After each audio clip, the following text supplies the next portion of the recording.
36.3, 11:30 de la mañana, nos permitimos hacer esta entrevista. Nos pone muy contentos que las cosas que van sucediendo en la ciudad, encuentren resonancia a nivel nacional. Es lo que ha pasado con la gente de Eslabón Perdido, que fue nombrado por unanimidad en la sesión de la Cámara de Senadores de la Nación, declarado por interés del proyecto Eslabón Perdido, y calificó al casco encontrado en cercanías de Puerto Quequén como el descubrimiento naval más importante de la historia argentina. Me imagino la alegría, el regocijo que habrán encontrado quienes forman parte de Eslabón Perdido. Una de esas personas se llama Carlos Palota y nos atiende en esta mañana. Carlos, bienvenido al aire de K2, ¿cómo andás?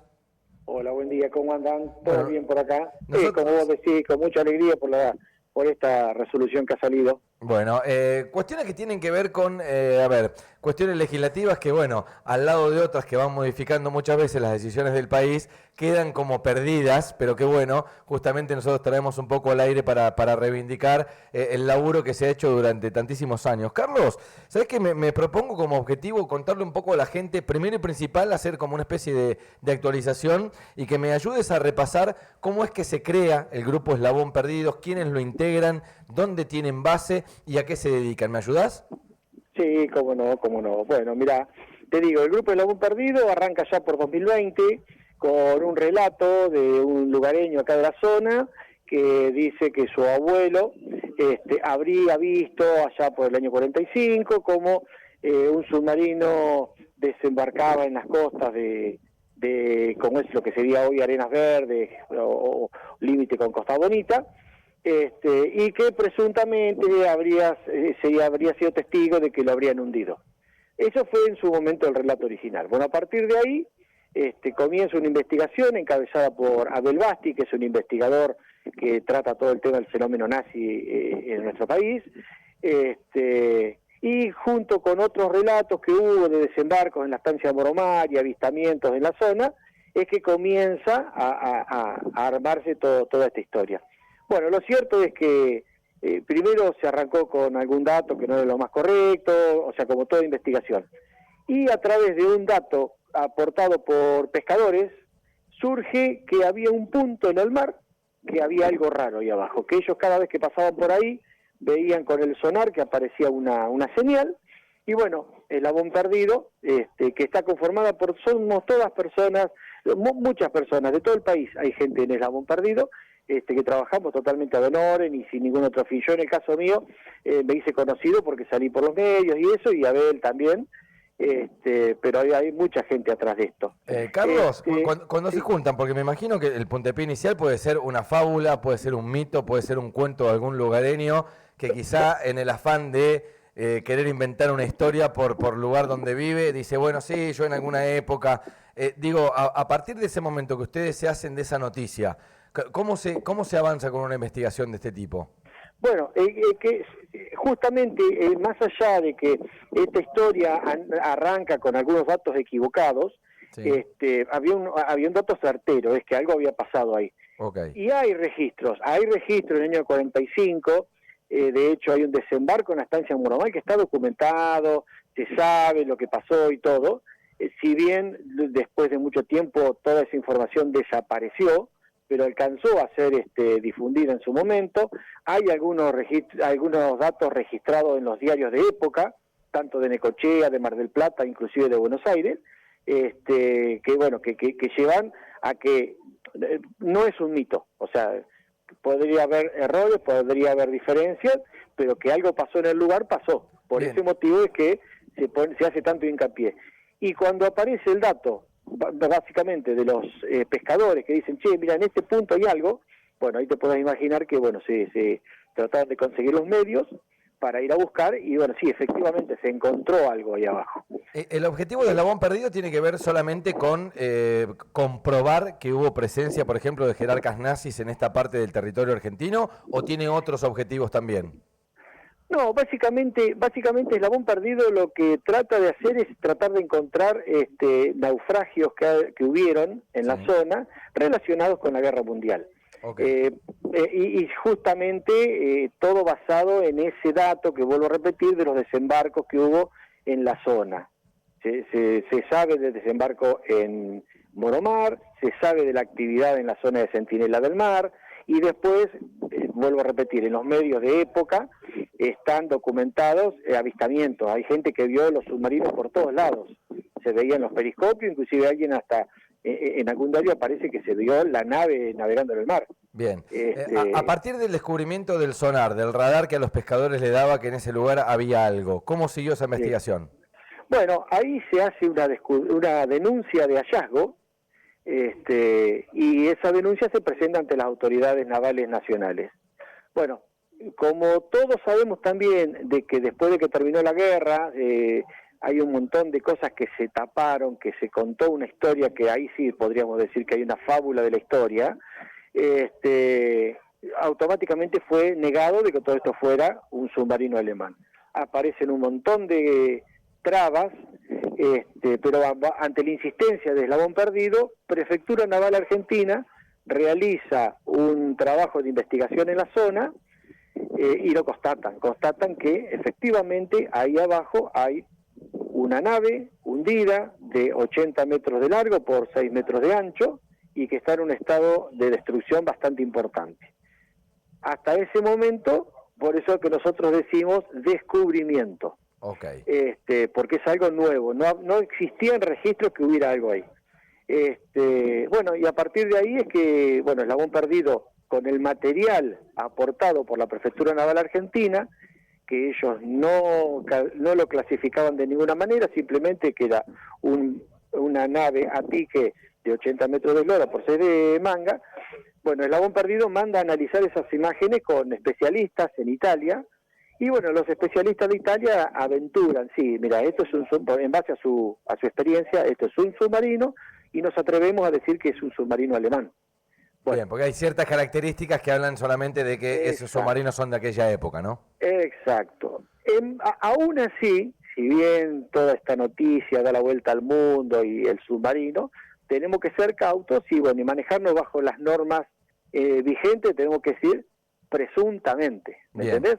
Hay que poner en potencial todavía, pero todos sabemos que tiene cola, ladra y ¿me entendés? Es perro, bueno, bien. Esto es así. Bueno, ¿sabés qué te iba a nombrar referido a esto, más allá del descubrimiento que ustedes hicieron a través de esta investigación? Me imagino cuando van apareciendo, y voy a adosar a la historia del descubrimiento en sí, y de aquel sonar de los pescadores y de la historia, algunas historias que se pueden adosar a esta investigación que tienen que ver, por ejemplo, con una embarcación de Necochea desaparecida, llevando en algún momento, porque se empezaron a desclasificar algunos archivos posteriores a la Segunda Guerra Mundial. Hace poquito tiempo nosotros hicimos una nota por una publicación que salió en Infobae, que tenía que ver con la desaparición de un navío, de una lancha. Una lancha pesquera. Una lancha pesquera que supuestamente había salido del puerto de Quequén trasladando a algunas personas y que supuestamente tenían que ver con esto de jerarcas nazis en presencia en estas costas, ¿no? Bueno, ahí tenés un dato, y de que después la lancha apareció en Uruguay. Exactamente. Sí, bueno, ahí tenés, ¿ves? Esos son datos que hay que manejarlos en potencial, pero las personas el dueño de la lancha existe, o no sé si vivirá hoy en día, pero existe. La lancha existe, si bien hoy no existe más, pero existió, ¿me entendés? Entonces, no son fábulas, son datos que hay que confirmarlos. Bien, a eso le agrego, Carlos, la aparición del cuadro robado durante la Segunda Guerra Mundial, la aparición del cuadro que estará saltando, que apareció en Ciudad de Mar del Plata, en el cual se comprueba que viven las hijas de un jerarca nazi que era el que le manejaba los números a Hitler. Y si seguimos buscando van a aparecer muchas más personas. Sí, tal cual. Bueno, Eslabón Perdido hoy por hoy sigue trabajando en esas líneas de investigación. Bien. Si bien Eslabón Perdido no estamos en condiciones de poder afirmar nada, yo solamente te digo que sigue trabajando, nunca se detuvo esta investigación. Y bueno, se van aportando datos. Y con esos datos se quiere llegar a la verdad definitiva. Bueno, justamente por todos esos datos que hay, y por todo un montón de investigaciones y 10 libros que tiene escrito Abel Basti en su espalda, es que se presenta en el año 2020 un proyecto ante una senadora de Río Negro, y es de Río Negro justamente porque Basti vive en Bariloche, entonces él arranca con esto desde ahí, y se presenta ante la Cámara de Senadores. Todos sabemos, todo esto no entró en estado parlamentario sino hasta hace un tiempito, y bueno, finalmente el viernes sale la resolución. Bien, ahora te voy a preguntar, ahora te voy a consultar, Carlos, qué implicancia tiene justamente la cuestión de que esto llegue al Senado, pero primero te quiero preguntar lo siguiente. Sabés que repasando el archivo, cuando sabíamos que te íbamos a tener nuevamente al aire, hicimos una nota de eslabón perdido allá por el año 2021. Cuando la gestión de gobierno nacional era otra. Hoy volvemos a hacer una nota en 2025, cuando la gestión en el Ejecutivo es otra. Digo, ¿tuvieron que sufrir algún cambio respecto al cambio de gobierno? Ustedes, digo, hay decisiones de ciertos gobiernos que como que le dan bola a este tipo de investigación y otros que no. ¿Cómo tuvieron que vivir ese cambio ustedes? Mira, te tendría que contestar que no, Okay. pero eso no es un no definitivo. Es sabido es que cada gobierno pone su impronta, Sí. pero también sabemos de que se deben manejar bajo ciertos lineamientos. Argentina se expidió ante el mundo como que acá no hubo nunca actividad nazi de la posguerra. Sí. Hay un documento firmado en época del presidente Menem que lo declara de esa manera. Entonces, cualquier estamento que nosotros toquemos, ellos son verticalistas, se manejan en esa línea y no se salen de ahí. A ver, a menos que vos vengas con un dato contundente, que este sería un caso, pero hay que confirmarlo. Entonces, los dos gobiernos que pasaron se manejaron bastante parecido. Con algunos, por distintos motivos, puede haber más acercamientos que otros, eso es verdad. Pero bueno, no, en este momento, ya te digo, a través de la Cámara de Senadores se llegó a esta instancia y un paso posterior es llegar al Poder Ejecutivo.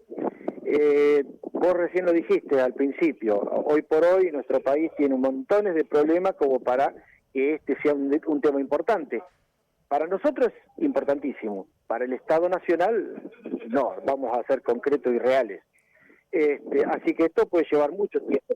Carlos, siempre en el terreno de la hipótesis, obviamente, y de los relatos que a veces cuesta que haya información concreta. Hablábamos sobre el cuadro en Mar del Plata y charlábamos con periodistas que desconocían que había un jerarca nazi en su ciudad y mucho menos, obviamente, los descendientes y este cuadro, a pesar de que la ciudad es muy relativamente chica, ¿no? Digamos, en ese contexto. Acá en Necochea existe la posibilidad de que hubiese descendientes de jerarcas nazis y se comenta y que quizás desconocemos. Mira, que nosotros tengamos conocimiento fehaciente, no. Que hay presunciones, sí. Y que hay datos que llevarían a que por lo menos hubo un paso por Necochea de alguna persona importante de la jerarquía nazi, sí. Pero no te lo podría afirmar enfáticamente. Esto de encontrarnos una familia que haya tenido algún contacto directo con Adolf Hitler y que haya residido aquí en Necochea durante los años 50, 60 o 70. A ver,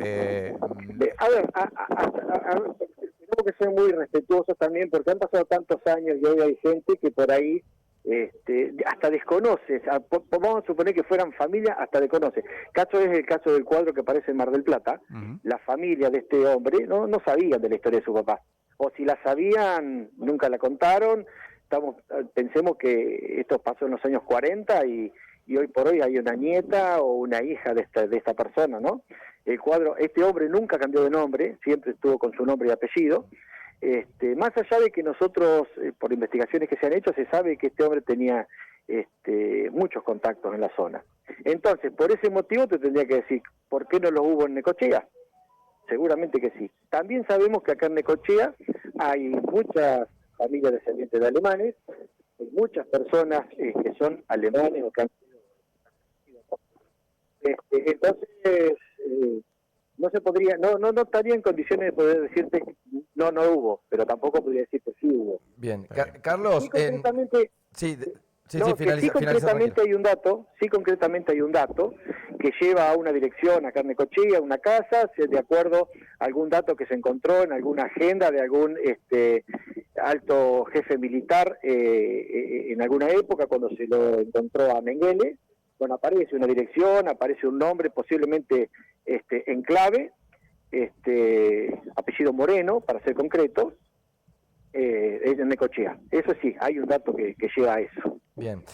Carlos, en términos concretos, ¿qué significa lo que sucedió en la Cámara de Senadores en el último despacho número 150/25? ¿Qué consolida a la investigación del eslabón perdido? ¿Qué ayuda es? Bueno, esto le da una, identidad a la investigación, ya que los senadores lo declaren de interés, significa que parte del Estado Nacional reconoce que hay algo. Y que se lo declare como el descubrimiento más importante de la historia naval. Acá hay que separar para que se entienda, porque muchas veces no se entienden las palabras lo que realmente quieren decir. Esto no fue un hallazgo. Hallazgo es cuando vos perdés algo, sí, no sabés dónde está y un día lo encontraste. Sí. Hallaste lo que habías perdido. Sí. Ahora, descubrimiento es cuando vos encontrás algo que nadie sabía que estaba ahí y ni se sabía de que existía. Okay. Entonces, esto es el descubrimiento más importante de la historia naval argentina. ¿Han habido hallazgos más importantes y más grandes? Sí, hay. Bien. Pero descubrimientos y más de esta magnitud, no. Hablaste en el comienzo de la nota, Carlos, de que esto, digamos, el objetivo también era un poco que llegue al Ejecutivo. ¿Qué significa que llegue al Ejecutivo? Que el Gobierno Nacional ponga cartas en el asunto, ayude económicamente a la investigación para que se descubra finalmente qué es lo que sucedió, si es un submarino, de qué se trata. ¿Ese es el objetivo? Mira, el eslabón perdido, el único interés que hay atrás de todo esto es descubrir la verdad y la historia. Sí. No hay otro fin más allá de que con esto se escriba algún libro, pero no hay un interés ni económico ni nada por el estilo. El Ejecutivo reconozca, lo que hace es cambiar un poco el paradigma de la historia. Todos sabemos de que la historia que está contada en los libros no es la real, por un montón de cosas que han pasado en el mundo, no solamente acá. Han aparecido jerarcas nazis donde siempre se dijo que nunca los hubo. Sí. Hay un montón de edificaciones, lo que pasó con lo que vos contaste del cuadro, con otras cosas que han ido pasando en el mundo que te dicen, mirá, lo que se contó en el 45 no es lo que pasó realmente. Entonces nosotros con esto lo que queremos hacer, lo que tratamos de hacer, lo que queremos conseguir, es el reconocimiento de que lo que encontramos realmente corresponde a la verdadera historia. Bien, sí, yo no hablaba de algo económico, que ustedes se hagan de algo económico referido por parte del gobierno, sino que quizás el gobierno se haga cargo de hacer la investigación y de que en algún momento, no sé, sacar el naufragio o hacer algo para que poder demostrar fehacientemente todo lo que ustedes vienen contando. En algún momento va a haber que hacerlo eso. Okay. No solamente por el eslabón perdido, sino por la historia propia. A ver, no nos olvidemos que estamos hablando del hecho bélico más importante de la historia universal. O sea, la Segunda Guerra Mundial es la guerra más grande que ha habido en el planeta. Entonces, la historia en algún momento hay que contarla como realmente fue. Voy con la última, Carlos, y quiero que fantasiemos un poco. Ayúdame a esto, sí, con la data que vos manejás.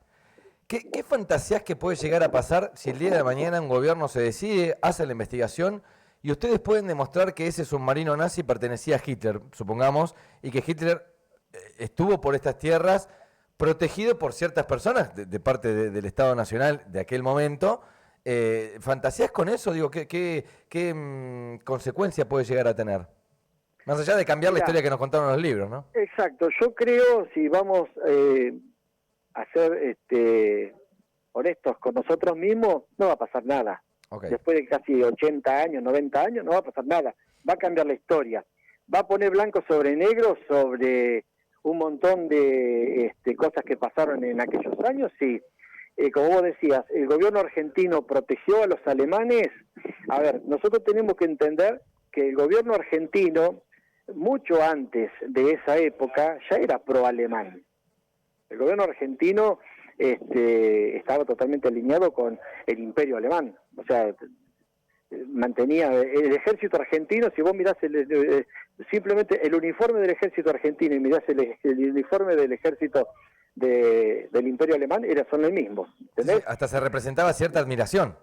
Sí, exactamente. Y en los años 45 sabemos que eso se realzó. Es una realidad que no, por ahí capaz que nos va a hacer repensar un montón de nuestra propia historia. Pero bueno, lo que se va a lograr si esto se descubre es poner en valor la verdadera historia, vuelvo a repetir, y de que lo que se contó en aquellos años era una gran mentira. Nosotros sabemos que hay un montón de trabas, que el mundo entero no quiere que eso se descubra, pero bueno, lamentablemente van sucediendo cosas, no acá, en el mundo, que despacito van llevando a eso. Bien, y esto es un pasito más, ¿no? De esta comprobación, digo, que el Senado haya puesto esto como el descubrimiento naval más importante de la historia argentina. Exacto, nosotros estamos atrás de la historia realmente, solamente eso. No hay otro interés, inclusive político ni nada por el estilo. Esto es totalmente transversal a cualquiera de estas cosas. Pero bueno, vuelvo a repetir, vamos atrás del dato histórico. Y si esto se confirma, pues realmente lo que todo el mundo pensaba va a ser. Nosotros estamos seguros porque los datos que hay se sabe que es un submarino. Se sabe que hubo un convoy, que anduvieron los submarinos, la famosa ruta de las ratas, los desembarcos en Mar del Plata y todo. Eso se conoce, está documentado. Entonces, esto completaría la documentación esa. Carlos, siempre dispuestos aquí para informar cada pasito que se avance con esta investigación, así que sabés que contás con nosotros, ¿sí? Dale, no, al contrario, muchas gracias a ustedes y la verdad que muchas gracias por la visibilización y un último mensaje. Lo que quieras. Simplemente que lo que se trata de conseguir con esto a nivel local y todo es justamente que se visibilice y que hay una parte muy importante de la historia bélica del planeta que la tenemos acá, a la vuelta de la esquina. ¿Y quién te dice algún día se pueda llegar a rescatar algo, lo que sea, como para hacer un de interpretación, para que la gente sepa lo que ocurrió? Vos fíjate que nosotros con un dato erróneo, porque hay que considerar que fue un dato erróneo al principio, el famoso timón, sí. Hoy por hoy es un punto de referencia turístico. Bueno, si esto se confirma, se puede rescatar algo, trata de que se canalice para la localidad. Carlos, muchísimas gracias, que tengas buen lunes. Gracias a ustedes, che, un abrazo para todos. Carlos Palota, miembro de Eslabón Perdido, bueno, contando un poco esta historia y también los resultados, ¿no? Pasito a pasito se va investigando y justamente refrendó la Cámara de Senadores de la Nación diciendo que es el descubrimiento naval más importante de la historia argentina. Suena la alarma, suena la cafetera, suena la radio. Segundos afuera, de 9 a 13 por K2, 96.3. Actitud hecha radio.